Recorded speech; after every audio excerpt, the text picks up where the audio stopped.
All teams, give it everything you got. It's time to fangirl flail with Fangirls Going Rogue. Count me in. I don't think there's anything more important in the Star Wars universe than the fans. News, discussion, and commentary from the female point of view. You call this a diplomatic solution? No, I call it aggressive negotiations. With your hosts, Teresa Delgado, Tricia Barr, and Sarah Woloski. Boy, am I glad to hear your voice. Strap in, because this is where the fun begins. I like the sound of that. Welcome everybody back to episode 32 of Fangirls Going Rogue, the winner for fan favorite ensemble cast. And I can't do it alone because I'm not an ensemble by myself. Tricia, how are you today? I am awesome. I literally just stopped myself from singing Everything is Awesome from the Lego movie. That was what the gap was for. I was like, no, don't do it. Don't do it. That's why I do it, because it's like it's an audio cue, or for ringworm, people just hear it and they know what you mean. They immediately start going, everything is awesome. Everything is cool when we're part of a team. But that's actually appropriate. It is. Because we are a team. And you heard her. It's Sarah Woloski from Skywalking Through Neverland. Hey, Sarah, how are you today? Hey, I'm excited because it's May the 4th be with you, Eve. It is May the 4th be with you, Eve. But as you guys heard, we actually won a Star Wars Podcast Award, which is pretty amazing. And we were nominated for a few. And I'm really glad that we won the one that we got, because it honors all of us together as a team and the work that we do, you know, just putting the whole show together, the three of us. So it's awesome. But it's not even just the three of us. It's the four of us, because Sandra Shute, who runs all of our social media, she's a big part of it too. And I consider her in that award. Wouldn't you guys? Absolutely. Yeah, she's kind of in, what's the word? Awesome. Well, I was looking for instrumental. Yes. But it was coming out informational, and I'm like, well, that's not right. Well, she definitely spearheads a lot of awesome things on social media, including tweet parties. Yeah, tweet parties, trivia, all kinds of really cool stuff. But we really want to thank the guys who put the Star Wars Podcast Awards together, Mike Audette and Andy Yuri. You guys are great, and you did a really good job putting it all together. The show came out awesome, listening to all of the different shows that contributed, announcing the winners and things like that. So it was pretty good. And I know, Tricia, you kind of found out, I think you were who was the first one that said that the winners were up? Was that you, Sarah, or Tricia? I forget who did it. Sandra knew. She sent a message that it was up, and then I was like, oh, I'm going to have to listen to it. And I had the web page up, but I didn't scroll to the bottom. And we were all like, has anybody listened? Has anybody listened? I started listening to it, and then halfway through listening, you were like, oh, it's in the bottom of the post. The winners were in the bottom of the post, so we looked right away. We're like, okay, who won this? Who won that? So it was awesome to see that we won for that. But then I have to tell you guys that as excited as I was for ours, I feel bad, but I got even more excited for the Literature Award, because this is one of those categories that's just it's very niche, and there's groups that listen to to each of the book shows, and they don't listen to any of the other ones. It's so weird. And I was really nervous. Like, I wonder if we're going to win. I wonder if we're going to win. And Star Wars Bookworms won, which is amazing. Oh, well, it was exciting to win. And I mean, of course, all the podcasts nominated. It was awesome to be among the nominees for things as well. And really, it's a celebration of the community of podcasters. There are people out there that you can listen to in your car on the way, and just reminding people that it's a way to get word out there, and we can always put award winning on our banner now. So that's awesome. So we have a lot of news. First off, let's talk about some runDisney stuff. You guys got to participate in the runDisney Star Wars Dark Side. Was it the half marathon? Yeah, it's marathon. It's the runDisney Star Wars Half Marathon Dark Side Weekend. There we go. And this was Tricia's first ever running event, even though she and I were supposed to be forever cheer buddies, but she has abandoned me and participated in a Run Disney event. Dang it, Tricia. Yeah, We're but I'm supposed to be the ones eating ice cream on the side going, yay! Eating ice cream. 5K is my limit. No, 5K is my limit. So that's as far as I'm run walking, and anybody can do that. You really, Teresa, you could have done it. It's like going around the park in a day, but a little faster. I heard. That's what I heard from Steve Glosson. But Tricia, this was your very first Run Disney event. Now, for me, this was my 12th half marathon. So it's definitely not my first. It was like my 12th Run Disney event. But I want to know for you, Tricia, like what were some things that stuck out to you being this your very first one? What stuck out to me was the whole process of starting everybody. And I didn't realize that Corral B was going to be a great place to start the 5K because there was a bunch of people after us that had to wait and wait and wait. So if you were in a later corral, you were essentially not starting at the start time. So you might have started 30, 40 minutes after the earlier one. So for me, that was awesome. Although there were people who left their kids in A and then they started them and they were trying to get up to them and they absolutely refused. So do not leave your children near the start of the 5K. They will not let you forward. And there were desperate mamas and daddies. They were not letting them budge up to the next corral. So that was a interesting process. It was kind of like bleeding moms and dads, like, but my kid. And they're like, well, you have to catch them. So I was like, wow, okay.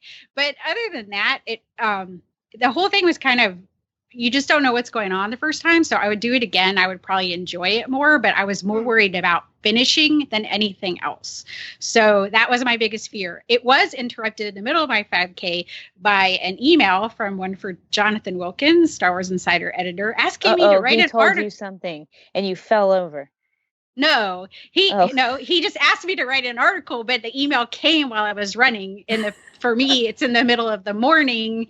6 or something. Yeah. And so I'm running. So it was a distraction. And then the whole process was like, okay, what am I going to rate? And I have to get it done quickly. So Trisha's running, thinking of Star Wars Insider ideas. Well, I could do this. Yeah, so I didn't enjoy the, at the end you could pose for pictures, and I didn't maybe stay because Steve he tweeted, he's like, where are you? I'm looking for you. I'm like, man, I'm gone. Yeah. I know, I was texting you too. I know. And that's one of the things. Sometimes people go, oh, it's really cool, you get to do all this stuff. But sometimes when you're doing those things, you got to leave and go right. So that was how mine ended. Not that I'm not really excited about getting another thing to write for Star Wars Insider, but that was the moment for me. I cheered you guys on from behind closed eyelids. I bet you did. Yeah, I got up 3 mornings in a row, like at 2:30 a.m. on the East Coast. And that's what I'm saying. That's why I will only do one. It will only be the 5K. You have got to love this to get up that early at 3 mornings in a row to do that. So I mean, kudos to everybody who does it, but I value my morning time more than anything in the world. But Tricia, how many medals did you get? 1. And how many medals did I get? I got 6. That's why we do it. We run for the flag. There's one thing I will get up early in the morning for, and the next weekend I won 6 ribbons at the horse show, all first place. But see, you got to have your drug, and that is my. You know what I'm getting up early for when I'm at Disney? What? Character breakfast and pictures of characters. That's the only thing that's going to get me up early. That's it. See, so if food and characters. We each have our priorities. So let's talk about, while you guys were there for the Run Disney event, y'all also did a listener meetup. And I wasn't there for that. And I just would like to point out, I've been holding this in until we recorded it. I didn't even get so much as a picture from you guys going, we miss you. But it's okay. We were breaking the law and stuff. Apparently, So I heard. I heard there was. It's there was true. some controversy. There was some Y'all issues. were causing trouble. We couldn't use like this boat on the side of Jock Lindsay's hangar bar, so we were trying to find a proper spot to podcast. And yeah, so we were preoccupied, but we finally found a great spot right in front of Jock Lindsay's hangar bar on April 17th. Now, I have to mention here, this was a Fangirls Going Rogue and a Skywalking Through Neverland meetup for our Skywalkers, and we had like over 30 listeners, so we're trying to find a place for all of us. So we finally found the spot right in front of the hangar bar, kind of outside at Disney Springs, and we became podcast outlaws. So, but you can hear just what happened and why on episode 118 of Skywalking Through Neverland. So this is just a little tease. Now, you know, after you listen to this show, head over to 118 of Skywalking and see what happened there. So I wanted to ask you about something, though, because of the Run Disney races, and I've never done one. I want to do one. Okay, Tricia, I'm sorry, but I actually do want to do one. I used to be a runner. I just play up the fact that I'm super lazy right now because I really am. But I want to do one. But there's a new thing that they're offering, and there have been virtual races for a long time where you can do a virtual race, you track your progress on a wearable or on an app or whatever, and then you send it in and you get a medal. And there actually was a Star Wars one not that long ago from a different website, but Run Disney's jumping in on this, and there's 3 of them, and they're the Mickey ones, and there's one that's Mickey's shoes, Mickey's pants, and Mickey's white glove, and you can do all 3 of them, and you get all 3 medals, and you get a Mickey medal, and you just do it on your own. And it's I think they're 5Ks because it's 3.1 miles. Yes. Right? Yes, 5Ks. And so each one's a 5K, but you don't have to do it all at one time. So I'm like, this could be good for me. Run 1 mile on this day, run 1 mile on that day, and then complete it. Yay! Yeah, all you have to do is register. So I don't know what your opinions on virtual races are. Yeah, you know what? I have never done a virtual race. However, I think I mean, I know many people are saying, oh, Run Disney's just making a cash grab, blah, blah, blah, blah, blah. But I think it's really cool for people who can't always get to a Disney park to do these Run Disney races. You know, they can have a little bit of the magic and also, you know, work on their fitness, which is always good, and get a medal. So I think it's cool. And if I hadn't done so many, like, I don't know, I was kind of toying with the idea of doing these, but for me, it's kind of like, her universe, new Force Awakens stuff, or a virtual medal. Yeah, I can see that debate. My decision is pretty easy on that. If it was between those 2 things, it would be the Run Disney races. I think the Her Universe collection for The Force Awakens is gorgeous. It's just not my style. So I kind of got off easy. Yeah, there you go. Very easy. But not really, because then I'm going to end up spending the money doing the Run Disney races. But I really want to do these. I just want to be like, look, I have Run Disney medals too, Sarah. Ha, ha, ha, ha. Well, see, I think you should then. I want to see what they look like. So you'll have to tweet pictures. What about you, Tricia? Would you do a virtual race? No, because I have the horses and a lot of other, you know, like I do Pure Bar and stuff like that. So I really did it for the community. And so it just really depends on what you want out of it. So I wanted to see my friends and kind of engage in the mayhem of running, but on a real small scale and go, okay, I understand what you're doing and I enjoy it. And that's about it. So, but I'm not doing a half. Well, I mean, not to like, you know, ruin this for anybody, but they don't make you prove that you ran. It's true. I'm just saying, so you could run on your horse, make it run 3.1 miles. Well, you know, I ran with my horses to train. So there you go. Yeah. Done. Medal. Yeah, that was, everybody's kind of like, you're kind of crazy. I'm like, yeah, you're kind of crazy when you're running and Ganner the Jedi horses decided that he wants to eat you instead of run. So that's usually what happens. I've been there before. My horse and I had an interesting relationship, which revolved around, no, that's my arm. No, that's my arm. No, it's my hand. Exactly. They're not vegetarians. They they're will, Oh my. they will eat human flesh. Wow. Now we scared everybody away from horses. And it's funny too, because I'm always people who are like, be careful, be careful. They never bite that person that you're like, be careful, be careful. It's like when you know better, they'll eat you. So. Mm-hmm. So we have some Lego news. The Freemaker series, and there's some Lego shorts and stuff. They have set a premiere date of June 20th on Disney XD, and they're being set between Empire Strikes Back and Return of the Jedi. So kind of interesting time frame. I'm excited about that. I'm actually really excited about these, but you guys know I have a Lego problem. I need to get a Lego tattoo that just says I'm an addict with like a brick. It's my badge of honor. Are you guys excited for the Lego shorts and the Freemaker series? Always. I was excited just seeing, first of all, if we remember the reveal of Star Wars Rebels, we had to wait for the female character to come at the end, and she was right up front in the video. And then I realized it was Vanessa Lengies, I think that's how you say her name, from Glee. Oh. And yeah, so that was, and her character's name is Cordy, and ace pilot and charming rogue Xander. And I'm like, I recognize him too. And that's Eugene Bird from Arrow. And he was Diggle's little brother, I believe, if I remember that correctly.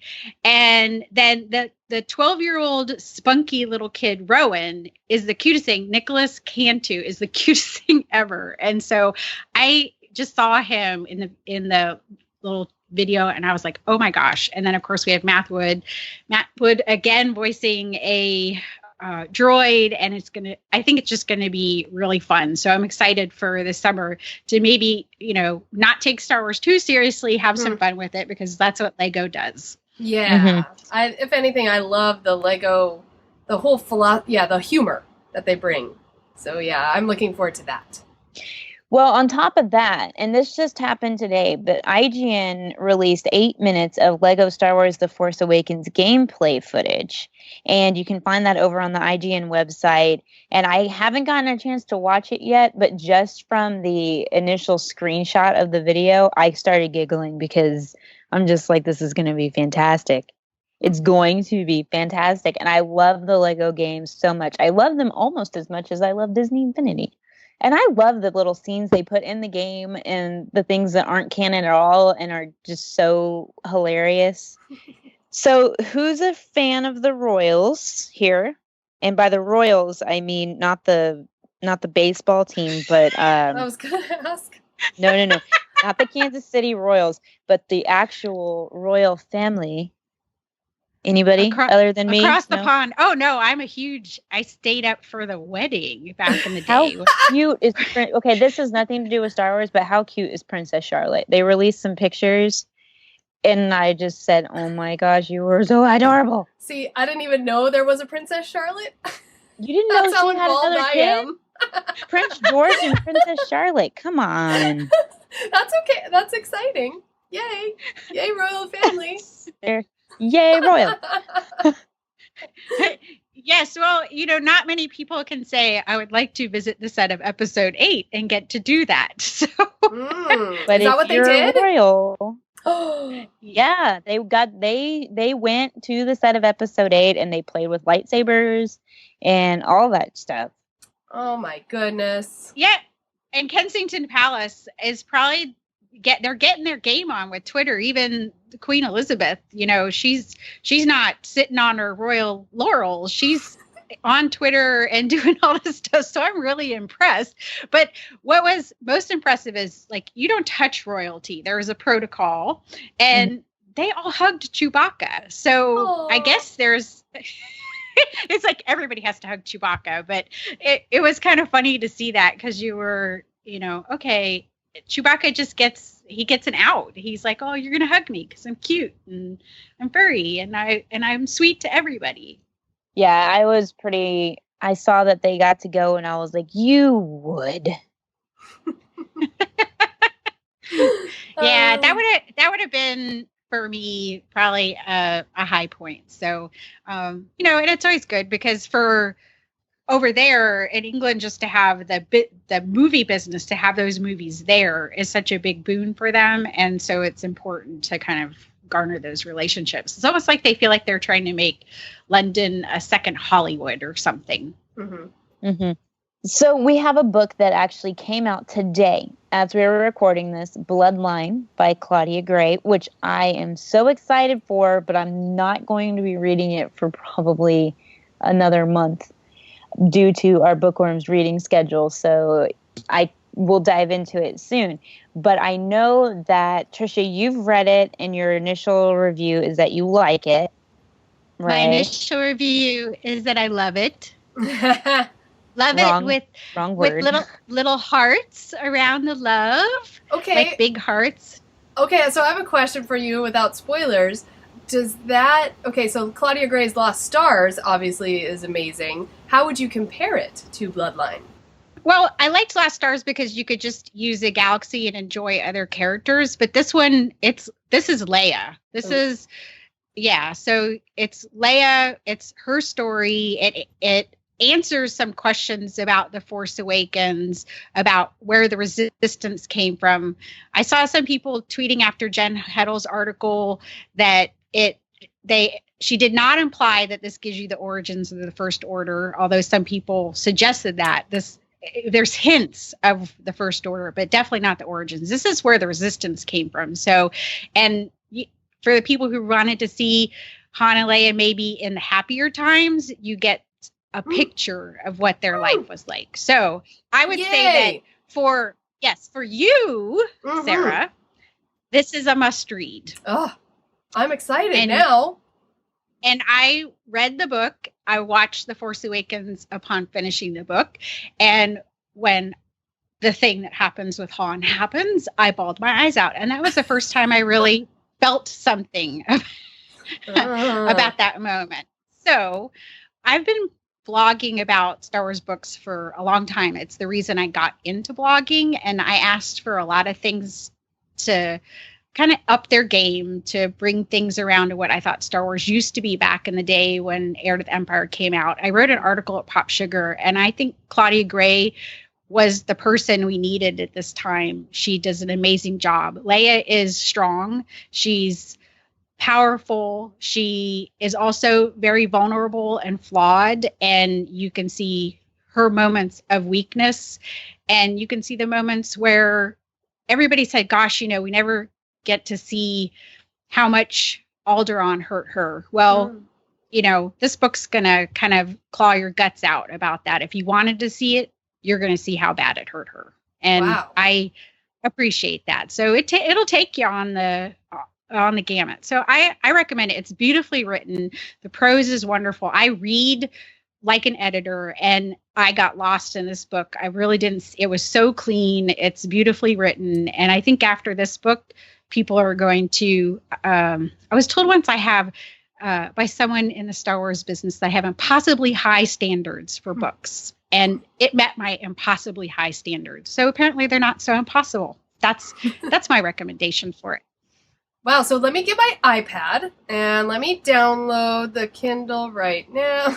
And I'll start reading right after this.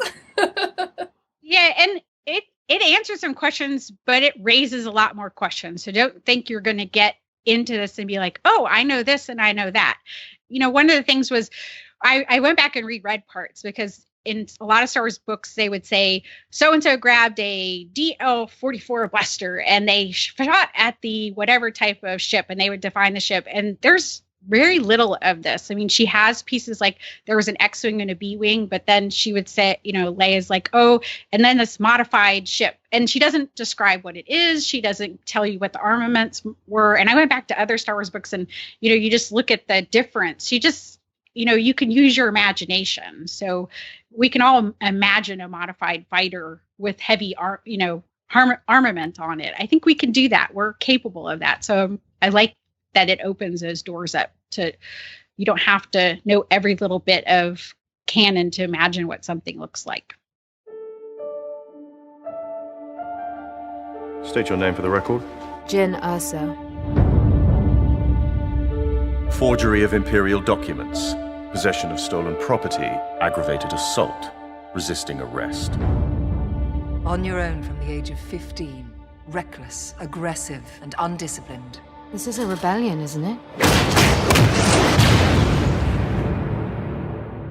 I rebel. All right, and this next thing is all about Rogue One.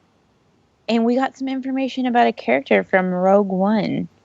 Tricia, since you brought this one up, I'm going to let you talk about this one because I think you're excited about it. Well, we haven't even talked about the trailer. So what did you think, Teresa? Because that's we were recording last time and it was going to be released the next day. So we asked people to share, which they did, their thoughts.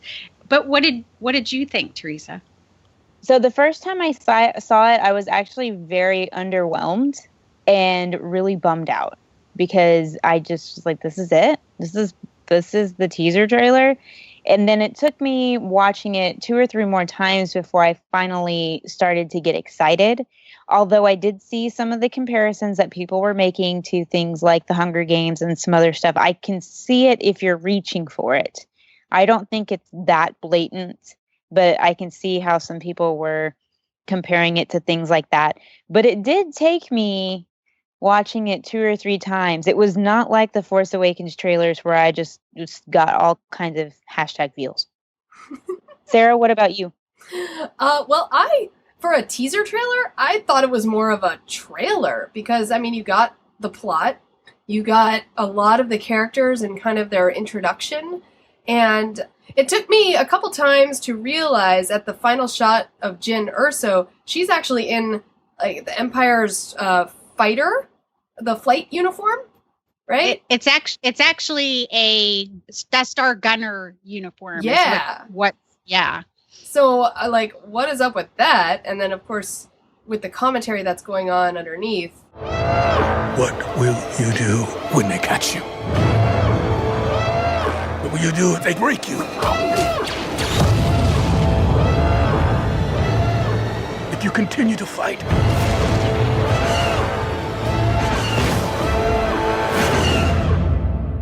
What will you become?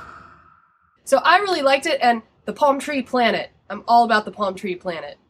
Did you guys watch the reaction video that they showed to the people who worked on the special effects at ILM? No. That watching the people react. You haven't seen that one? Mm-mm. So they're showing the people who worked on the movie how people reacted. So because people do these reaction videos now where they film themselves, and it was kind of funny to watch them all, do their little bit and see the kind of when people saw them on Mothma and they're just like, and then when people saw the AT-ATs and well, some of them were bleeped out, but just the reactions where they're just like, oh my god, because the AT-AT is. We have a visual in that in our head, usually in the snow. There were some in the Return of the Jedi, but it just wasn't as impressive. So this one, again, looking up at them, seeing people run at them, it's not good when you're running at one because you're out in the open. And so, this movie, unlike The Force Awakens, we know the basics of it, that they're going to steal the Death Star plan. So they can be a little bit more, I'd say, inviting as far as telling us a little bit more about because it's not like we're trying to hide the ball. Okay, we got that. We didn't even know what The Force Awakens was about. They didn't even show Luke Skywalker. Right. So we didn't know it was about finding Luke Skywalker. So that was one of my favorite things, was the reaction to the reaction. And then we didn't even see Mads Mikkelsen, who's a favorite. Did any of you guys watch Hannibal? Did you? No. That's, if you like I have reasons for that. It's actually really good, especially for the costume design, but I never watched it. Do y'all not realize that I have a fear of human beings that go cray cray and can attack you while you're in your shower? Because I'm sure I have mentioned that maybe once. I don't generally like horror stuff either, but an interesting show. I never watch it at night. I always watch it during the day. Heck no. So I don't even watch Scream at night. I Know What You Did Last Summer at night or ever. Okay, so that would definitely not be the show for you. But Matt was doing some press just the other day, and he started talking and dropping information. So, if you want to learn a little bit more about Rogue One, you can go check out what he's saying. If you don't want to know more about Rogue One and you're just happy with the visuals, you can just watch the trailer. Wow. Wow. Mads Mikkelsen is having a year, man. He's in Rogue One and he's in Doctor Strange. Yes. Wow. I wonder why his parents named him Mads. Well, he's obviously from one of those northern countries. Danish. He's Danish. There we go. Okay. Maybe Mads is a Danish name.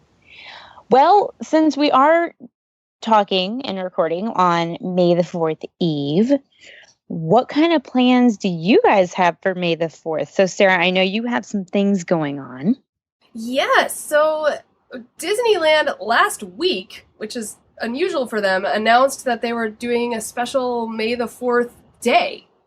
So, in the evening, we will probably be able to get there, my husband Richard and I, and we'll spend the evening there. And Disneyland is doing special, one of the cool things is they're releasing special Force for Change shirts. They're Rogue One shirts, and they will be available. 25% of the purchase price will go towards, Force for Change charities. So that's really cool. And then starting at 6 p.m., they're having a fan celebration on the Galactic Grill stage, formerly the Tomorrowland stage, with trivia and special surprises. So my feeling is they threw this together, and at the time of the blog post, they didn't even know what the special surprises are going to be. So we'll see. We'll see what happens, and we'll report back. So there's a bunch of other things going on for May the 4th. There is some stuff from Star Wars in the classroom. And Tricia, I'm going to let you talk about these next two things because you know more about them than I do. Well, Star Wars in the Classroom, who we're big fans of, they have served like the Jedi on May the 4th, which will have already happened. But I think it's a movement that if you want to honor just trying to do something for your community, they have a lot of examples out there. So you could hashtag serve like a Jedi. And then we also found out about Andrew Slack's program, which is hashtag Teach Me You Did. And that's honoring how Star Wars and mentors have helped you through the lens of Star Wars. And, just people posting videos and whatnot like that. I was thinking about this in kind of the framework of Star Wars Day. And I almost think some of these things are going to get lost in the consumerism of Star Wars Day. Yes. Which is a lot of sales. I've been bombarded with emails, Yes. Think Geek, Her Universe, that, there's this code, there's that code, buy this book, do that book. And so I almost wonder if these movements wouldn't be better served to move off these days and try something around the time of Star Wars Day to maybe promote them, but then do them, next week. We had, obviously, Force for Change is built up to Star Wars Day, and that's a movement that Lucasfilm has initiated. So, I think that we should all try to serve like a Jedi all the time and to honor our teachers. But I think they're great movements. They're the best of intention. It's just even when I try to think, well, how can I become part of them?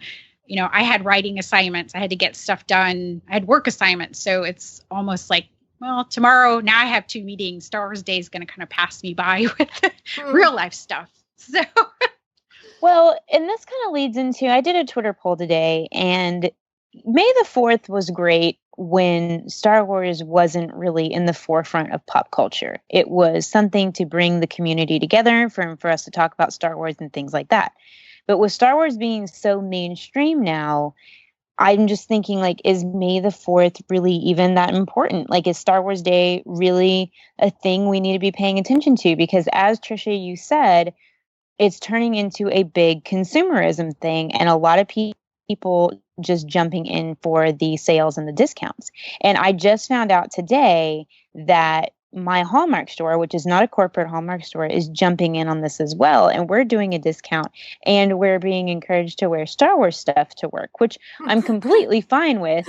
But I just started laughing to myself because even my store, which is not corporate, is jumping in. So I actually did a Twitter poll today. I said, is hashtag Star Wars Day, hashtag May the 4th, still a big deal to you?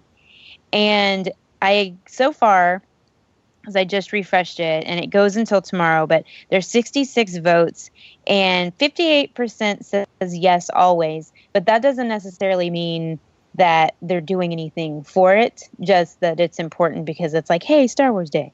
And then 15% said no, not really. And 21% said kind of, I'll wear a shirt. And then 6% actually said it's an excuse for online sales. And it's interesting how that's kind of evolved, because I remember when Star Wars Day was a big deal for us. But today I'm just like, okay, well, it's tomorrow and I'm going to wear a shirt, but it's not the community builder that it used to be. Well, arguably our community is built already and there's always fans joining in. But I think it's great that we have a community that's recurring and it's fresh and it's here for everyone, hopefully. And so for me, I think May the 4th just kind of escalates that in a way. And it's just an excuse to say, hey, May the 4th be with you. Kind of like, hey, happy Mother's Day, or hey, happy, I don't know. You just compared Star Wars Day to Mother's Day, which is so funny. And here's why. Here's why that's funny. Because for Hallmark, for a single holiday, because you can't count Christmas because it's a season, Mother's Day is the single biggest moneymaker for Hallmark stores over Valentine's Day. So thank you for reiterating my point. Not even knowing that you did it. We're getting cynical, but maybe corporate America's making us cynical. No, it's true. I mean, I've been watching TV, and I'm like, why are there so many perfume commercials this week? Like, what's going on? And then I'm like, oh, it's Mother's Day. And really, your mom does not want a bottle of perfume. I'm just saying. No, she wants you to do the laundry. Yeah. No, she wants you to take her to dinner. Yeah. She wants you to tell her that you appreciate her. Yeah, or make dinner for her, something like that. But I've just always loved May the 4th being sort of similar to like Wear Star Wars, Share Star Wars Day, or for stuff like that, where it gives us a chance to come together. And so this is sort of driving me to say, you know what, guys, and you and Tricia and Sarah, we should make it something again instead of just the consumerism thing. And maybe not this year, but maybe next year. Maybe we can brainstorm something, like make it a thing. Well, a few years ago when I was in the Galapagos on May the 4th, which I didn't realize until after the trip was scheduled, I would be in the middle of nowhere missing Star Wars stuff. I wore a shirt every day on that trip, and I invited the people who knew I was a Star Wars fan to celebrate Star Wars Day with me. And that was my way of trying to, share the love with people who weren't already Well, I wouldn't say they weren't fans. They knew about Star Wars. As a matter of fact, one lady told me her favorite character was Captain Kirk. And I said, and to be honest, I said to her, then I was like, yes, because she got at least the idea, which is science fiction fantasy. And another lady who never even knew there were her universe shirts realized that there were her universe shirts. And I found out that she had been in the movie theater in 1977 and had wished her whole life for stuff. So she discovered her universe shirts. So that's kind of the way I want to bring. That was my most favorite Star Wars Day. And I got on the internet, which was dial up at like 11 o'clock at night, and read the tweets after the day. That's how I enjoyed it. And I kind of think, sorry. Yeah, exactly.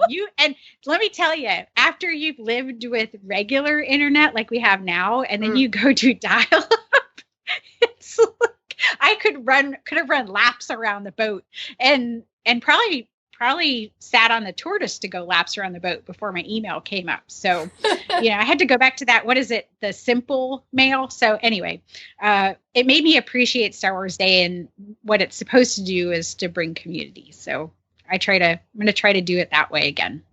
Nice. Rancho Obi-Wan is home to the world's largest Star Wars memorabilia collection, as recognized by the Guinness Book of World Records. Become a member of Rancho Obi-Wan right now to get exclusive access to tours of Rancho Obi-Wan hosted by Steve Sansweet, invites to special events, and more. Plus, you can also make a difference and help Rancho Obi-Wan grow with a simple donation of $1 or higher. Visit ranchoobi-wan.org now to get the latest news, become a member, or make a donation. ranchoobi-wan.org. While we're on community building, maybe we should have Rob Dellinger roll it. Shout it out to the social media from Teresa and Tricia and Sarah. Shout it out, fangirl shout outs. All right. Well, speaking of building communities, Sandra kind of took, this was Kai's, Yogi Kai on Twitter's idea to talk about the Mortis trilogy live while we were viewing it on Twitter. So we had the hashtag Mortis Arc live party on Twitter. Watched it. Everybody started at 8:00 Eastern time, 5:00 Pacific, 7:00 Central. And we turned it on. Yes, I did turn it on early, people. I was trying to be ahead of you. And I was like 2 minutes before 8. I did turn it on. I love how people were like, you turned it on early. I did. So we talked about it, and we had a lot of engaged fans. You can still watch Mortis Arc and read the tweets if you want to go to the hashtag. But my favorite one was Amy Wishman Nailen, and she's at Amy Wishman on Twitter. She tweeted at us after, at FG Going Rogue, at Skywalking Pod. My 7-year-old daughter rewatched Mortis Arc 4 times since Mortis Arc Live and initiating discussion of symbolism, hashtag fangirl. So, I mean, how cool is that? That's great that it's just incited a conversation among the community. And once again, that's that Star Wars fan community, rising up, and everyone wants to be included. And I think one of the main things after we had finished this Mortis Arc Live tweet party is, let's do it again. Let's do it again. I thought that was really cool. And let's see. So Ajwa Adama, he is at Ajwa_Adama on Twitter. He posted hashtag Mortis Arc Live. I wrote this a while back in 3 parts covering symbology. So he has written a blog post concerning on coffeewithkenobi.com concerning Mortis and the symbology of the Force. So it was a really thought-provoking article. And then I know, Tricia, you had also written an article on the Mortis Arc that you posted. So it was really interesting reading those articles, having just watched the Mortis Arc and having just watched the season finale of Star Wars Rebels Season 2 as well. Yeah, that article is the metaphors of Mortis, and it's one of the biggest hitters on my website. I don't know why Mortis really gets people looking. They're looking for kind of the philosophy. They're looking about things about the Force. So I get a lot of thoughtful emails too from people after they've read the article. So it doesn't surprise me that people wanted to talk about the episode while we watched it, because sometimes you don't. I don't think if we had live tweet watches back then I might have missed some of the stuff. But now that I've seen it many times, I can kind of enjoy it and watch other people enjoy it. Nice. So we got a tweet from Matt Clifton. He's at the final 1884 on Twitter. And I didn't get to take part in this with you guys, but it seemed really fun. And he said, hashtag Mortis Arc Live, altar of Mortis and altar of Malachor. Coincidence? And he showed a picture. And it is interesting because they do look the same. I know. And that's what I like about having parties, because people see different things. Yes. Yeah, definitely. I know when Dave Filoni discussed the altar of Mortis and the altar of Malachor, he did say that the framework was the exact same. Yeah, and when you watch, having watched now Rebels and having watched Mortis and looking at Rebels early on, we had the the temple on Lothal that looks different. It looks more, how would we say, natural when you first see it. Is that it was very striking that the thing, the structure that is Mortis as they approach it, as Anakin and Ahsoka and Obi-Wan approach it, looks like two temples kind of base to base. And so if you look at it, maybe if you flip them over, then one of them's the Sith side or the Jedi side, or maybe the Jedi are revering one side of that balance and the Sith are revering the other side. And I believe that, you know, sometimes we get too caught up in the, how would we say, the good and the evil aspect, or the light and the dark, but these are just, the sister and the son are kind of natural opposing forces. One is creation, one is chaos. You can see that kind of happen as the sister walks through, things grow, as the son walks through, things stop growing and sometimes wither and die. And that's sort of just the natural course of things, that the nature is always trying to find balance. So that was kind of the one thing that when Matt brought that up, I was like, okay, really cool. So, but Kai brought up during the discussion, she brought up the selflessness during selfishness. So I thought we could sort of spin that off in looking at like characters from The Force Awakens. Teresa, do you think Rey is a selfless character? Does she do anything selfish in the movie? How do you see her in terms of not good and evil, but as far as selflessness and selfishness? Well, I think that she's both, but I think most people are both. I think that we have a natural tendency to be selfish about certain things, and we also have that ability, depending on the type of person we are, to be selfless. And I think we see instances of her selflessness with being willing to do what she needs to do for BB-8 and kind of taking him in and protecting him, and then being willing to go and try and deliver him to the base and stuff like that. Now, I do think we see some selfishness in her also when she tries to run away from her destiny with the lightsaber and says, you know, I don't want any part in that. I'm going to go. And she starts taking off. And so now her selfishness could be driven by fear. It could be driven by the unknown, things like that. So I think everybody has tendencies for both. It's just a matter of, it's situational kind of for some people. For some people. And then there's just some people who operate purely out of one or the other. And being a teacher, and I teach health. And so we talk about this kind of stuff a lot, and about being able to recognize when you need to be selfish, when you need to be selfless, and that being either on one end of the spectrum is considered unhealthy, but being right in the middle would be where you would want to be. Yeah. Sarah, you had a really great thought in the show notes about her being maybe selfish at a moment. Well, okay. So my question is, when Rey is, she saves Finn from the Rathtars. And then when she goes to meet him, he goes, "Did you see that?" She goes, "Oh yeah, that was lucky." She doesn't say that it was her that saves him. So is that being selfish? Is that being what does that moment mean? That moment confuses me.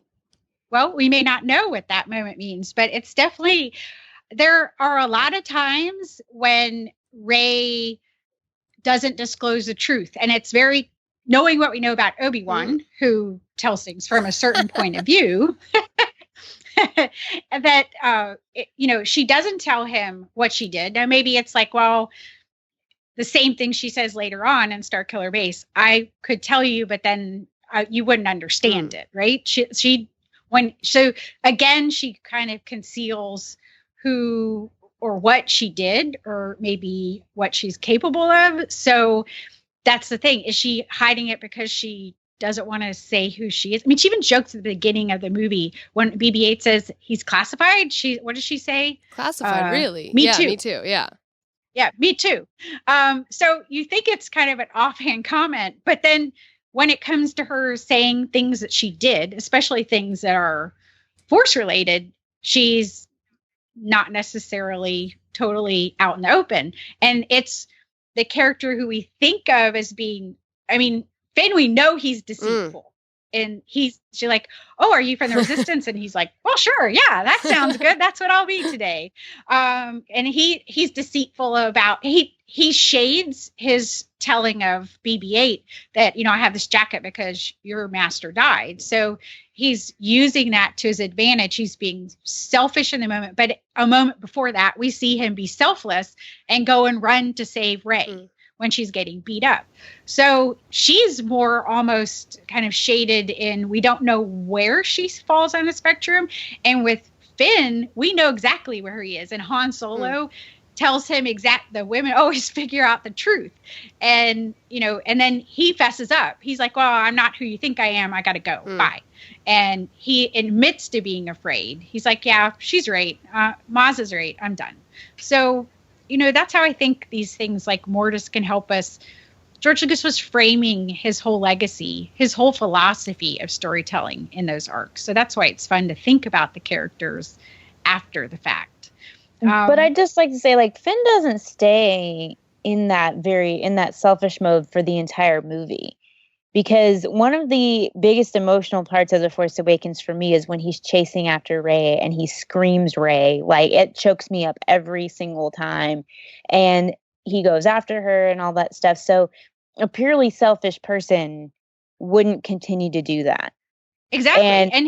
And he's like, that's like his step up into heroism. He's like, I'm putting her above me. Right. And, Sarah, to your point, when you were talking about how she hides it, I don't know if that's necessarily a selfish or selfless act. I think it's more of a just like, I don't want to, like, we don't need to get into this right now. Just more of like, instead of, she could have been cocky and been like, you're welcome. But instead she was like, well, that was lucky. Okay, let's go. Right. Got stuff to do. Yeah. So that's kind of the ways it's cool to think about that. And then Sarah, like, as far as if we were to look at the sun as a force of destruction and then the daughter as being a force of creation, do we see any forces of destruction in The Force Awakens? So you're talking about the Mortis arc son and daughter. Yep. And I'm going to use your show notes here.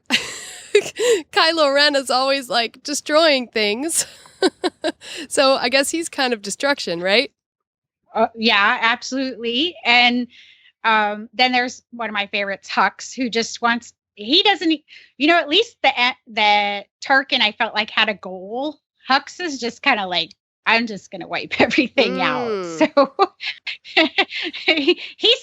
he's like maybe more tainted with the dark side than even Kylo is. Right. He's way out there. I don't even, he doesn't want to, fire maybe burns things down because that's what fire is supposed to do. It's supposed to consume things, but he's not just fire. He's like fire with an evil twist on it that wants to burn things because it can. Yeah. So. Well, also another thought came to mind is at the beginning scene on Jakku, the attack on Jakku, that's obviously a bunch of destruction right there. And Finn, he's told to be one of the destructors and he fights against that. So that's a way that he's kind of more on the creation side. Absolutely. So Teresa, when Kylo sees Finn, do you think he sees Finn as recognized, like when he stops in that moment, do you think he sees him like he's looking at him and going, that guy knows I'm bad? Or do you think possibly he looks at him and says, that guy has good in him? Like, what would be worse for Kylo Ren? I think when Kylo Ren looks at Finn, he just says, I think Kylo Ren knows that Finn is a deserter and that Finn is not completely controlled by Hux. I think that's what Kylo Ren, he's like, got my eyes on you. I see you. Well, the kind of the thought is because Leia's saying Kylo, there's still light in him. She doesn't even see there's good in him. She doesn't make that distinction. She says there's light in him, and which is really different than what we hear Padme say, which is there's still good in him. And so you wonder if she has a different philosophy on the Force than even what we understood and what Luke was taught about the Force.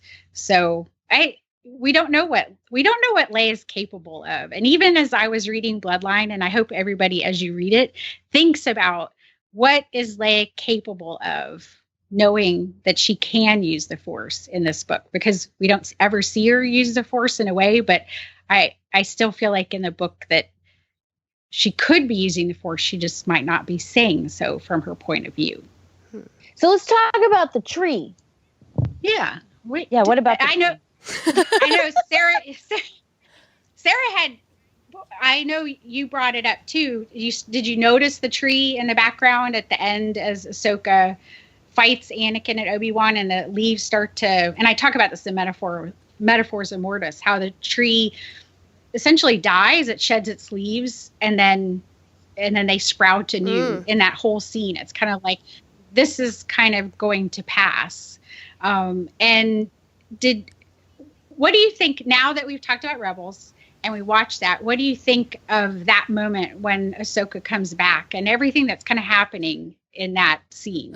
Well, I mean, now with the season finale of Star Wars Rebels, that scene kind of has a whole new meaning, because I know for me, the daughter breathes life back into Ahsoka again. And that was a moment that I kind of forgot about. I forgot that it was the daughter who gave her life for Ahsoka.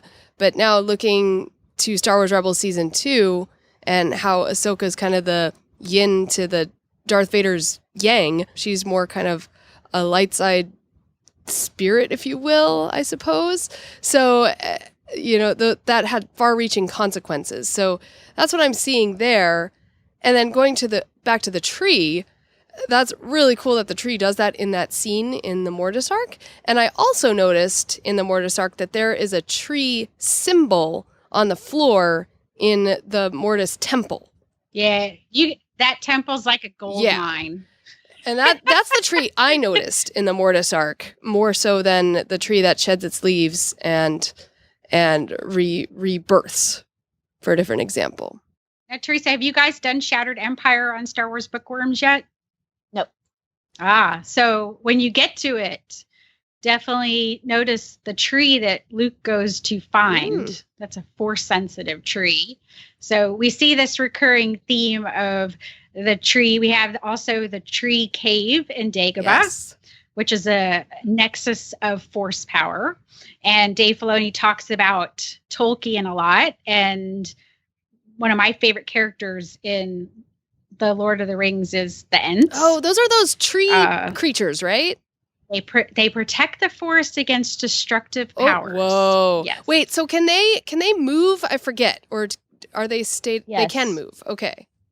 I know lots about those trees because I've read all the books and I have watched all the movies. But yes, Treebeard and his tree friends. Well, and there's, the tree shows up over and over again. It's the world tree's roots into Asgard in Norse mythology, which people might see a little bit showing up with Thor. There's also, the tree in Avatar that James Cameron used. They had to shoot down the tree. But he just ripped off the tree from Ferngully for that. Yeah. Yes, but that's why. But the tree keeps showing up, and I believe there's a tree in Harry Potter, the Whomping Willow. The Whomping Willow, which but the Whomping Willow serves a very specific purpose. Well, it holds. And what is the purpose? It's the purpose of the Whomping Willow. Yeah. Well, it's its roots, and its roots is a cave or like a passageway to the Shrieking Shack. The Shrieking Shack. Thank you. Yes. Yes, so the Whomping Willow was put on the campus of Hogwarts because our Professor Lupin, or Remus Lupin, was a student. He was okay. Yes, people, if you haven't, I'm just saying, it's been so long ago. Professor Lupin, who is Remus Lupin, when he was a kid, he was bit by a werewolf, and so he's a werewolf. And yes, people comment on the way that I say "wolf," and I just cannot pronounce it properly. Me either. I'm with you. Okay, so Dumbledore puts the tree on the property of Hogwarts so that he can go through the passageway into the Shrieking Shack, which was built for him, so he could transform into a werewolf there and not hurt anybody. So that is why the Whomping Willow is there. And there's a little knot on the base of the trunk of the tree that if you push it, it stops the Whomping Willow from going all crazy From and trying whomping. to beat you up. Yeah, from whomping you. So it's a protector. I'm That's actually quite interesting. I'm currently rereading the Harry Potter books. As we speak, I'm rereading, and I'm on 4. So I just got done with Prisoner of Azkaban, which is my favorite book, and they talk all about the Whomping Willow. It's in the middle of the series. It's like the third book, Yeah, right? which is kind of when. Well, Yeah, its first appearance is in the second Right. book when it whomps Ron and Harry when they're inside of the flying car. Ford Angelina car. Yes. Yeah, but then it continues to make appearances through the rest of the series because it is a piece of the Hogwarts castle property. But other trees. And Sarah ran perhaps by a tree on your half marathon? Yeah. Oh, the Tree of Life in Animal Kingdom. Definitely. So it's interesting that the Disney saw fit to make that their focal point for that park. Right. And then there is the tree that is in Pocahontas, Grandmother Willow, and she gives Pocahontas all of her guidance. That's true. And Into the Woods, there's the tree that is Cinderella's mom as well. Yes. Yes, I had forgotten about that. So cool. Agony. Can we sing? No, I won't sing. No, we'll just pop in the DVD right after. How about that? Agony is a great song. It is an amazing song. But anyway, we thought that would just spur people to think about it. So think about the trees and storytelling and think about them showing up in important moments in Star Wars. You were talking about the Whomping Willow, and I was thinking of Dagobah and the tree cave as you were describing what it could do and someone transforming inside it. So that's, see the parallels. What's in there? Only what you take with you. So Captain America Civil War is coming out. It comes out this Friday. And actually over on Birth Movies Death, they did an article talking about how the creators from Captain America Civil War were influenced by The Empire Strikes Back for the ending of the movie. And Sarah, I know you've seen it. I haven't seen it. Tricia, I don't know if you have. I have not seen it. And this article does not have spoilers. No, it doesn't. But I'm sure we'll talk about it. But essentially, it just says that they were committed to making a really dark movie in the vein of Empire Strikes Back. And every time they didn't want to do the same, Marvel movie ending. So they kept going, but Empire Strikes Back did it. But Empire Strikes Back did it. So now I just want to, and for all the things that people talk about spoilers, I'm on the internet all the time. I don't know anything that's going to happen in this movie other than what I've seen in the trailer. So Star Wars is a different property, but I follow a lot of these people, and it seems like everybody's being really good about this movie. So it's been out in Europe for a week now. So it has?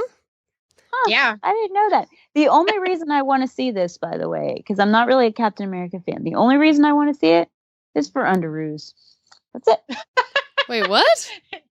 Spider-Man. Oh, okay. I was confused. Well, the article is really interesting, and I read it after I saw the movie. I saw the movie last night, and it's definitely darker, but it's phenomenal, you guys. And I think it bears, I'm definitely going to see it again because there was a lot going on and a lot of things flying at you, but it's a really great story. And oh my gosh, this should be Avengers, 3, really, because there's so many superheroes in this movie, including Spider-Man. Underoos. So it's really cool that a Marvel movie used a Star Wars example, but if you were thinking of it the other way, have you guys seen all the Marvel movies that have been out so far other than this Captain America Civil War? I have. Teresa? The only one I have not seen is Captain America Winter Soldier, but everybody's told me that Winter Soldier is leaps and bounds way better than Captain America First Avenger. They're so good. But here's the thing. It's not streaming anywhere. It's got to be on TNT soon. Yeah. Wow. Well, also, honestly, Winter Soldier is really mandatory viewing before you see Civil War, because there's some character motivations that you really need to know about.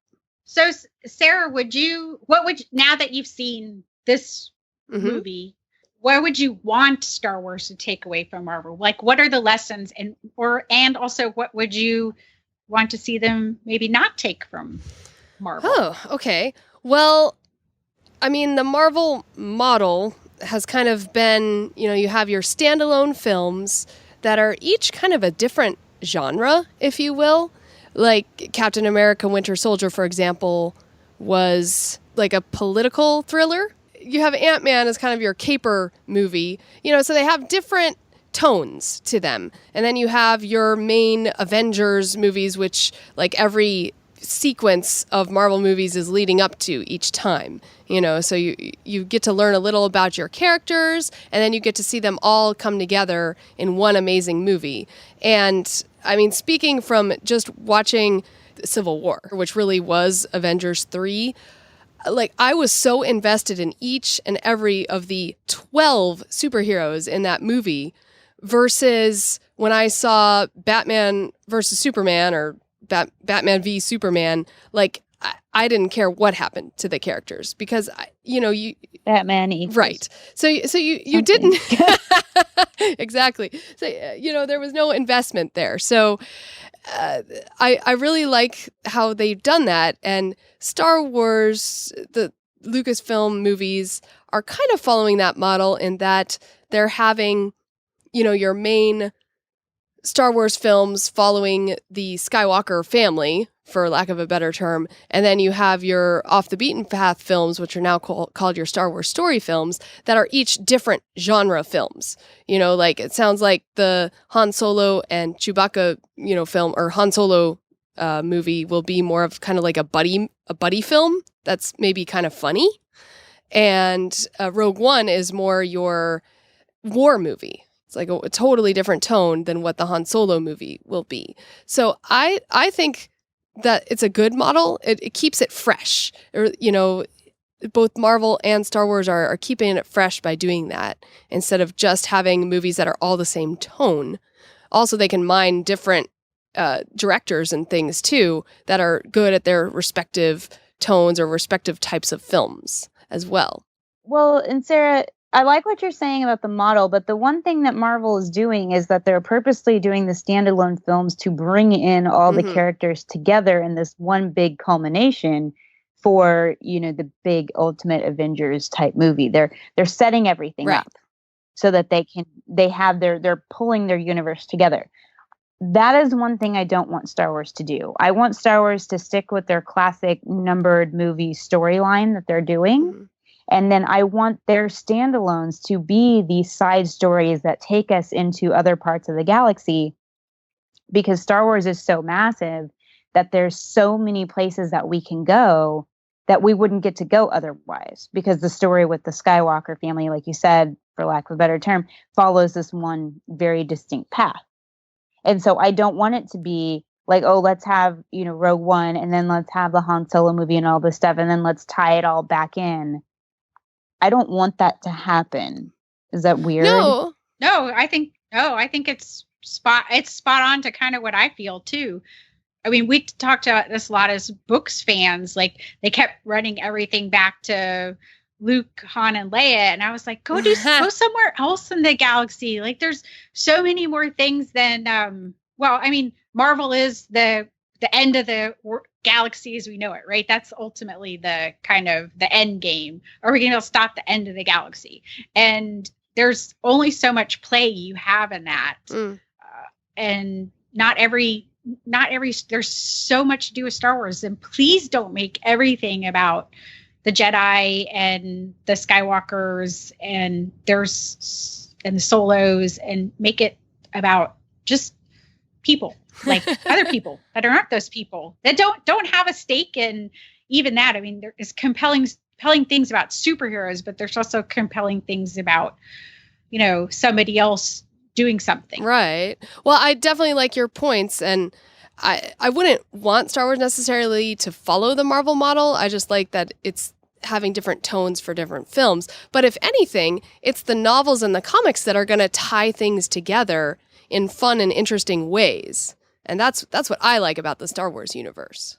Right. I think there's a lot more flexibility with books and comics to be able to do stuff like that without it being so direct the way that it is in a film. You can mention a character or you can do something like that. There's just ways in books and comics that don't exist in film. Yeah. Plus, if you want to find all that stuff, you actually have to go out and read. It's not as easy as just sitting down and watching a movie. Very true. Yes. And that's a good thing. Like, the movies are very relatable. Like, I remember one time seeing, I think it was on IO9 for Guardians of the Galaxy. It was like the 500 things you need to know. It wasn't 500, but that's what it felt like when I looked at it. It was like all these things you need to know to see Guardians of the Galaxy. I'm like, I read that IO9 article and I'm like, you just talked me out of going to see Guardians of the Galaxy. That was what that article did to me. And then I went to see Guardians of the Galaxy because of the buzz. And I was like, okay, I didn't need to know any of that stuff to see the movie. So that's where the movies in Marvel do a good job of making it accessible to everybody. And I hope that Star Wars takes that lesson away from the Marvel Cinematic Universe to not get bogged down so much in the minutia that really bogged down the books when they were the continuity line. Right. So I would agree. I want Star Wars to do the same thing because clearly DC did not get the memo. It's Zack Snyder has for a long time reminded me in tone when he answers questions, Troy Denning. He reminds me so much. He's very dismissive. He's not listening to the fans. There was an article that said on the Hollywood Reporter that he was blindsided to the reaction to the movie. And I'm like, Zack Snyder, how could you have been blindsided by that? I mean, there was nothing quiet about the response to Man of Steel. And it was the same people making the same kind of this isn't working for me. So that same tone was the same tone I was reading back in the day, where they have to be careful. They become very wedded to Zack Snyder. And I don't know, he's a good visual guy. I don't think he's necessarily a storyteller guy. And, Star Wars has had a really good start of making you care about the characters that we knew nothing about. We knew nothing about them. So to keep doing that, because Rey isn't a Captain America who we should go, well, there's a reason we should care about her, or Finn or Kylo or any of those people.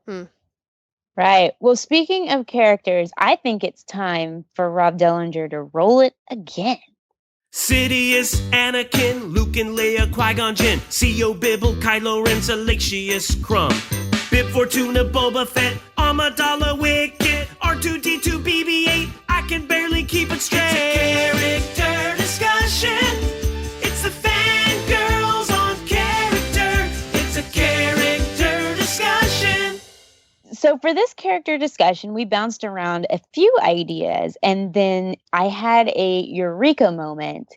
And it was one of those moments, Tricia, where I come up with something like our character discussion about the Falcon or the Jedi Council. And I said, you know what?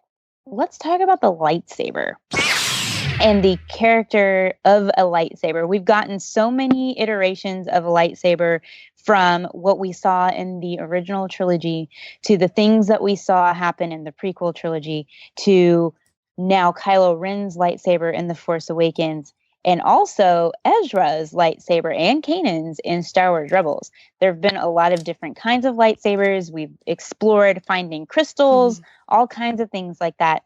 So my first question, Sarah, do you think that the lightsaber crystal is a character in and of itself?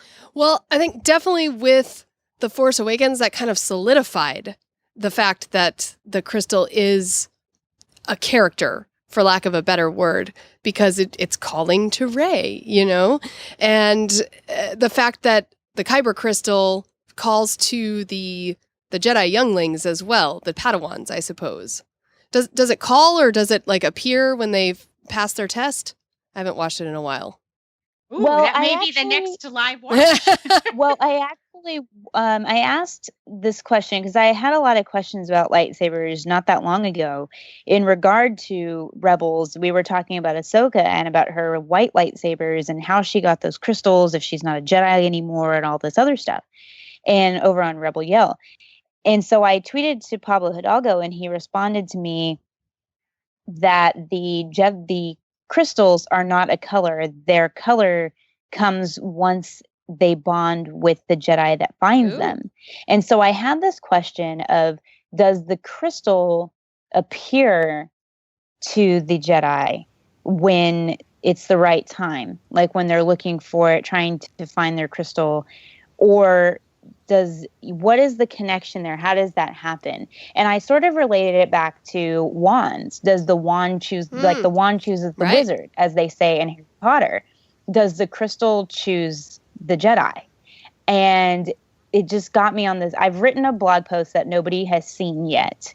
It is still in formation because it is super long, where I have been digesting this whole idea of the lightsaber crystal. So Tricia, I'd really love to hear your opinions on it as far as that mythology is concerned. I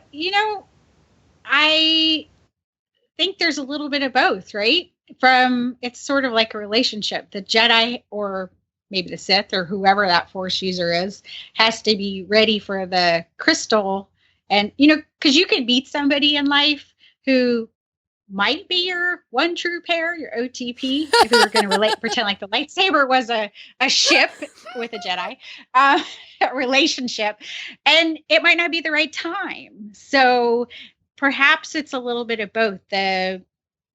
You could be very powerful in the Force and know how to do a lot of things, but you're not ready to wield the power of a lightsaber, or maybe you're not quite powerful enough, but you need the lightsaber knows that you need that little boost of confidence that it chooses you. So how's that for like totally, that's where I kind of So lightsabers are shipping with their Padawans or whatever. That's funny. Now, I have a question for you guys along lightsaber lines. Has there been a point where the lightsaber, like, let's say a Jedi takes up another person's lightsaber, has there been a point where that lightsaber has not responded properly to the Jedi? Like, that happens in Harry Potter. It does.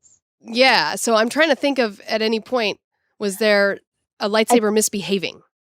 I think we kind of see that with The Force Awakens, because Kylo Ren believes, because of his bloodline, that Luke's lightsaber belongs to him and that he should be able to wield it. But the lightsaber clearly does not agree with that and goes to Rey. And of course, we don't know Rey's parentage or anything, but I really don't think she is a Skywalker. But we do know that she is the true holder of this new lightsaber, because it was calling to her and because it went to her and didn't go to Kylo. So I think that it does happen. I think that not so much as seeing the ability to wield the lightsaber, but maybe not having as much control. And of course, we haven't really seen this in the films because I don't think this is an explored thought, but maybe it should be when we're pitching ideas here, like we usually do on this show, because I think if you're using somebody else's lightsaber, you don't have that connection to that crystal, and you're not going to be able to do the same kind of things that you would be able to do if you had it. For example.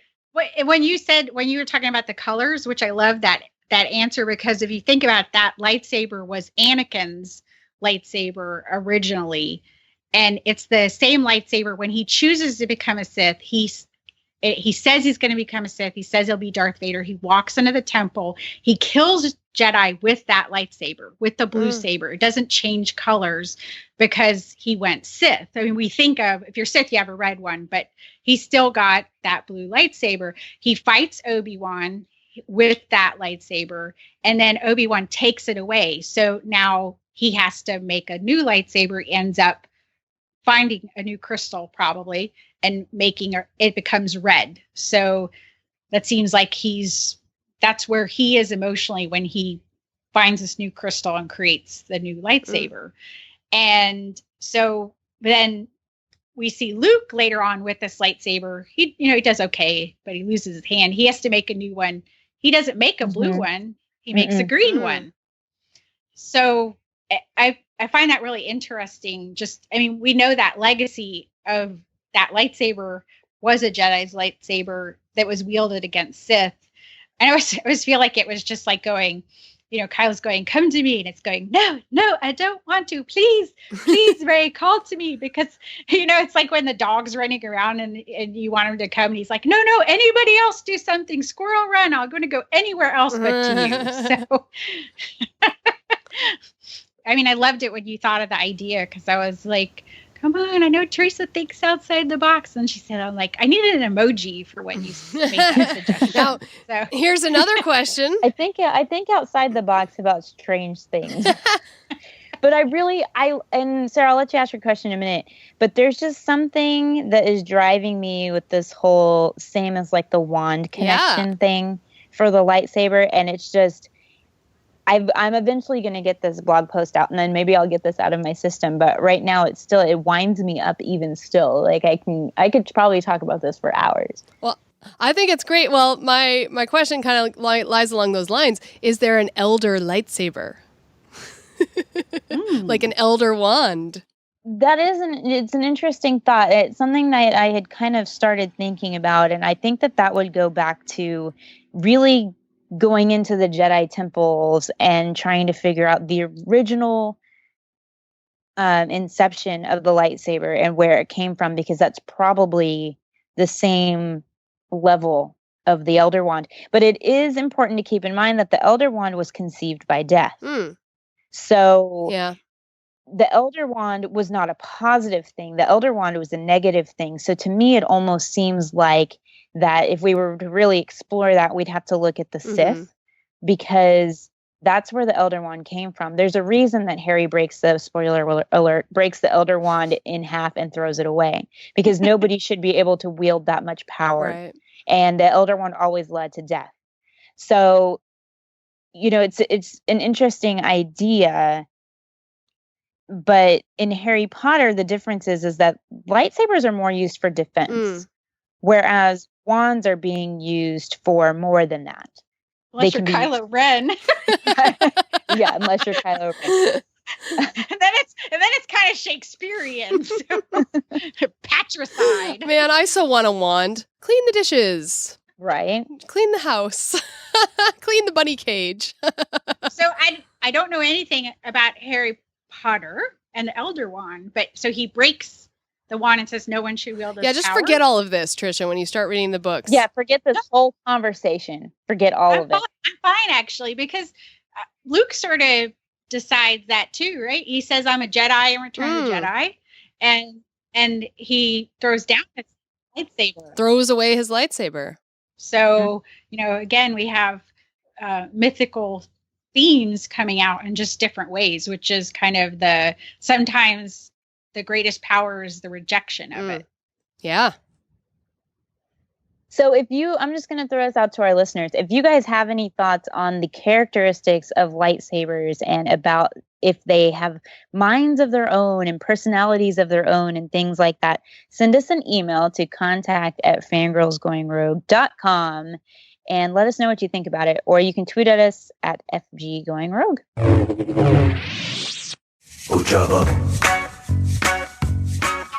So I think it's plug time, because I know we all have some stuff going on that we want to talk about. So first things first, the newest episode of Galactic Fashion is out, Galactic Fashion number 11. And in this one, it's pretty interesting because we talk all about men's fashion and we highlight a couple of fanboys in fashion. We get some feedback from our male listeners about what is missing from men's fashion. And the question really comes down to it of, is geek fashion now one-sided? So listen to that episode to find out more about that. And then also coming up in June is the Rebel Force Radio Meetup, which is happening on Friday, June 10th at Hollywood Studios. It's going to be happening more in the morning time. We're going to meet up. We're going to have some fun. We're going to ride Star Tours. Jimmy Mack is going to ride Tower of Terror for the first time ever. It is going to happen. So, make sure you all know, be paying attention to my Instagram and my Twitter, because I will be live tweeting all of that. And then also on Saturday, June 11th, will be the live podcast from the Hilton at Downtown Disney. It is currently sold out. It is sold out. And they sold tickets because they had to rent the venue from the Hilton. So it was $5, but it is completely sold out. And on that particular podcast, it's going to be Jason Swank, Jimmy Mack, David Collins, Steven Glosson. He's going to kill me. Steve Glosson, and me. I'll be there too. Yay! Yay! And I didn't get a chance to plug Hyperspace Series last month, but this is an episode that everybody will want to listen to who's a fan of Star Wars music, and Sarah joined us to talk about that. So it's the music of The Force Awakens, all sorts of thoughts. We went into the music and broke it down. So it was one of my favorite episodes to do, and Teresa's going to come on soon. I'm going to make her talk about this stuff. I may find a way. So I'm like thinking the whole time you're talking. I'm like, all right, if you want to talk about lightsabers and wands, I'm all down. Let's do it. Let's do it. And then you can go check out my article on Pop Sugar, which is about Bloodline for Star Wars Day. If you haven't read it already, do it. And then Star Wars Insider 165, Poe Dameron. They asked me to write about him. And of course I said yes. And yes, as I mentioned, there are quite a few more articles that are in the hopper coming out 166 and beyond. Exciting. And of course, as we mentioned at the top of the show, Skywalking Through Neverland had their runDisney Star Wars Dark Side meetup episode, which Tricia is on. Also, Steve Glosson is on as well. Really funny. He interjects some funny things there. And that is episode 118 of Skywalking Through Neverland. I have one more plug that has nothing to do with Star Wars. I just really think it's a fun episode, and I want people to listen. Coming out very soon will be the Disney Vault Talk episode covering Dinosaur. And if you want to hear me go geek about something else entirely, listen to that. Did you get Dinosaur Geek?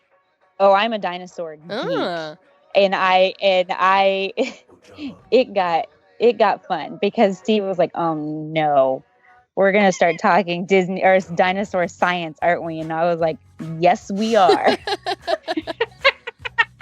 Nice. I look forward to that one. So yeah, it hasn't, at the time of this recording, which is May 3rd, it hasn't come out yet, but it should be coming out within the next few days. So by the time you guys listen to this, it will be out. So I guess until our next episode, you can visit us over at fangirlsgoingrogue.com, which is our awesome, amazing website designed by our friend Kay, and it's gorgeous, and it's a great place to keep up with everything that's going on with us. You can email us. That is not mine. I skipped over something. You can find us on Twitter. We are at FG Going Rogue. Tricia is at Fangirl Cantina on Twitter. I am at Ice Cold Penguin, and Sarah is at Jedi Tink. You can email us, again, contact at fangirlsgoingrogue.com. I can only read at this point. You can find us on Facebook. Sandra is always starting a conversation there. So that's just go type Fangirls Going Rogue. Tumblr, yes, there is a lot of Kylo art, a lot of Rey art, some Poe art. You will find it. I think I had the Zootopia Harrison Dula crossover art that I tumbled the other day and shared on Twitter. So I love those kind of crossover things. There, you can go on Tumblr, fangirlsgoingrogue.tumblr.com. And on Instagram, we are at FG Going Rogue. Lots of fun posts over there. And you can always leave a voicemail for us at 331-21 Ewoks, or even if you head on over to fangirlsgoingrogue.com and click on the little tab on the right side, you can leave a voicemail right there on the website from your phone. It's pretty awesome. So head on over to iTunes and leave a positive 5-star review for the show, because we really need your reviews. It helps people find us and see us. And not just 5 stars. Give us that 5-star rating, but also write a review for us, please. And we need them. We need them so much. Yes. Oh, and I guess we should say goodbye now from our award-winning podcast. Yeah.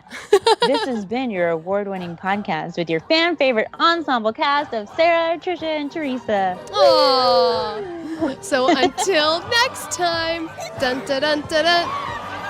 Yup. Yup. Yup. Yup. Yup.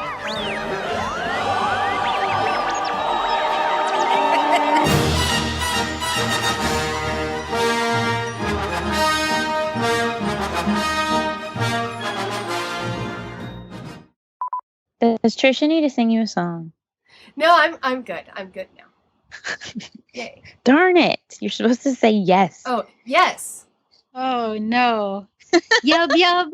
Do do do do do do do. Da da da da da da da da da da da. Yub, yub. Blooper reel. Yep. All right, ready?